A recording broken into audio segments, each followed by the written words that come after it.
Assalamualaikum warahmatullahi wabarakatuh. Saudaraku yang dirahmati Allah, akhir zaman selalu menarik perhatian banyak orang, mulai dari yang awam sampai para ahli di berbagai disiplin ilmu. Dan salah satu tanda dekatnya akhir zaman adalah munculnya Ya'juj dan Ma'juj, seperti yang telah diberitakan oleh Rasulullah. Yang mengejutkan, ternyata Ya'juj Ma'juj ini telah lama dilepaskan dari tempat di mana ia dikurung selama ini. Lantas, siapa sebenarnya mereka dan di mana keberadaan mereka saat ini? Simak video ini hingga akhir agar tidak tersesat. Jangan lupa dukung channel ini dengan klik like dan subscribe. Siapa Ya'juj dan Ma'juj hingga banyak orang menaruh perhatian besar terhadapnya? Al-Quran menceritakan keberadaan mereka dalam surat Al-Kahfi. Surat Al-Kahfi mengisahkan perjalanan Dzulkarnain hingga bertemu dengan suatu kaum yang berada di antara dua gunung dan tidak memahami pembicaraan. Kaum tersebut meminta bantuan kepada Dzulkarnain untuk dibuatkan tembok penghalang yang mampu melindungi mereka dari sifat merusak Ya'juj dan Ma'juj. Dikabarkan bahwa tembok penghalang tersebut atas rahmat Allah Subhanahu wa Ta'ala tidak akan hancur sampai waktu yang dijanjikan tiba. Dalam Al-Quran, kata Ya'juj dan Ma'juj disebut dua kali saja. Pertama dalam surat Al-Kahfi ayat 94 dan dalam surat Al-Anbiya ayat 96. Ya'juj dan Ma'juj digambarkan sebagai kelompok yang melakukan pengerusakan di muka bumi. Ya'juj dan Ma'juj juga dikabarkan akan menyebar ke berbagai penjuru setelah mereka berhasil menghancurkan tembok penghalang yang didirikan Dzulkarnain. Secara terminologi, istilah Ya'juj dan Ma'juj berasal dari akar kata yang berarti nyala api atau sesuatu yang sangat panas. Selain itu, ia juga bisa berarti berjalan dengan cepat, layaknya sedang menyerang musuh. Sedangkan posisinya sebagai yang dimaksud dalam Al-Quran, ia bermakna dua umat atau dua kabilah yang hidup di belakang tembok penghalang yang dibangun Dzulkarnain.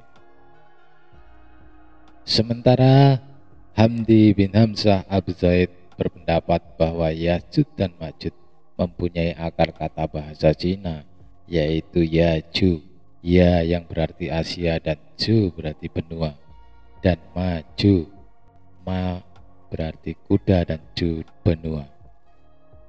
Perbedaan pendapat ini bisa dibilang wajar, sebab Al-Quran tidak pernah menjelaskan secara spesifik. Dari banyaknya beda pendapat itu, ada kesamaan pendapat jika Ya'juj dan Ma'juj adalah berasal dari bangsa manusia.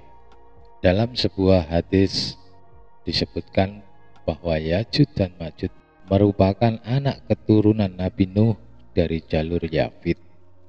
Pendapat ini diperkuat oleh beberapa argumentasi mufasir yang menyebutkan ciri Ya'juj seperti bangsa Tartar atau Mongol. Keterangan tersebut jelas memperkuat klaim kemanusiaan Ya'juj dan Ma'juj dan menolak penisbatan karakteristik Ya'juj dan Ma'juj yang digambarkan layaknya monster. Penggambaran Ya'juj dan Ma'juj layaknya monster diantaranya dibahas dalam Jewish Encyclopedia yang ditulis Emil J. Hart and Mary W. Montgomery. Ya'juj dan Ma'juj adalah dari bangsa atau golongan manusia berdasar kisah Dzulkarnain setelah berhasil membangun dinding dari besi untuk mengurung Ya'juj dan Ma'juj. Dzulkarnain berkata, "Ini dinding adalah rahmat dari Tuhanku, maka apabila sudah datang janji Tuhanku, Dia akan menjadikannya hancur dan janji Tuhanku itu adalah benar. Ini sejalan dengan hadis Nabi bahwa tembok itu sudah berlubang dan tinggal menunggu masa hancurnya saja. Abu Hurairah radhiyallahu an dari Nabi Shallallahu alaihi wasallam, beliau bersabda, "Hari ini dinding Ya'juj dan Ma'juj telah terbuka sebesar ini." Wahai seorang perawi hadis melingkarkan jarinya membentuk angka 9, menekuk jari telunjuk sampai ke pangkal ibu jari. Hadis riwayat Muslim. Dalam hadis Nabi yang lain, Rasulullah Shallallahu alaihi wasallam pernah bangun dari tidurnya sambil bersabda, "La ilaha illallah." Celakalah orang-orang Arab karena suatu bencana akan terjadi, yaitu hari ini dinding Ya'juj dan Ma'juj telah terbuka sebesar ini. Sufyan, perawi hadis, melingkarkan jarinya membentuk angka 10, membuat lingkaran dari telunjuk dan ibu jari. Zainab binti Jahsy bertanya, "Wahai Rasulullah, apakah kita semua akan binasa padahal di antara kita banyak terdapat orang-orang soleh?" Rasulullah menjawab, "Ya, jika banyak terjadi kemaksiatan."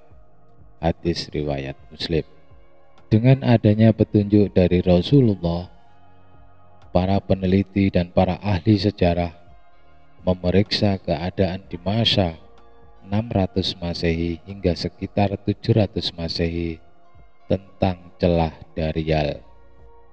Dalam sejarah Islam, di mana pada tahun 642 Masehi pasukan Muslim di bawah pimpinan Abdurrahman Ibnu Rabi'ah melintasi Kaukasus dan berusaha menaklukkan Kaisar.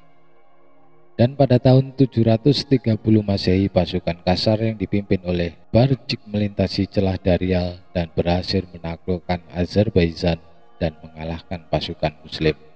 Dari sejarah ini maka dapat ditarik benang merah bahwa pada tahun 642 Masehi tembok Ya'juj dan Ma'juj sudah runtuh.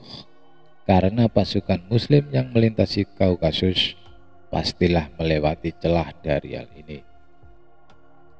Hanya celah inilah satu-satunya jalan menuju Kaisar Empire. Runtuhnya dinding yang dibangun Zulkarnain untuk mengurung Ya'juj Ma'juj ini adalah sekitar tahun 630 Masehi hingga 640 Masehi. Lantas, bagaimana bisa Ya'juj dan Ma'juj telah lepas sementara ada hadis yang menginformasikan kemunculan mereka adalah setelah Nabi Isa alaihi salam berhadapan dengan Dajjal? Ternyata urutan keluarnya tanda-tanda besar hari kiamat bersifat variatif. Dari perawi hadis yang sama, yakni Hudzaifah bin Usaid, urutan munculnya Ya'juj dan Ma'juj dan Dajjal berbeda. Bisa jadi Rasulullah Shallallahu alaihi wasallam memang tidak menyebutkan secara berurutan, dan ini bukan tentang inkonsistensi. Lepasnya Ya'juj dan Ma'juj merupakan salah satu tanda semakin dekatnya hari kiamat. Ketika mereka menguasai dunia, tidak ada yang sanggup menghentikan mereka, termasuk kaum muslimin yang pada saat itu hidup bersama Nabi Isa alaihi salam. Allah subhanahu wa ta'ala menghancurkan Ya'juj dan Ma'juj dengan mengirim sejenis ulat untuk menyerang leher mereka sehingga menyebabkan mereka binasa. Mayat-mayat mereka lantas bergelimpangan dan berbau busuk menyengat. Untuk membersihkan itu, Allah subhanahu wa ta'ala lalu mengirim burung-burung untuk mengangkut mayat-mayat mereka serta menurunkan hujan untuk membersihkannya. Wallahu a'lam bishawab. Terima kasih sudah menonton video ini hingga akhir. Jangan lupa share agar lebih banyak orang yang mendapat manfaat. Assalamualaikum warahmatullahi wabarakatuh.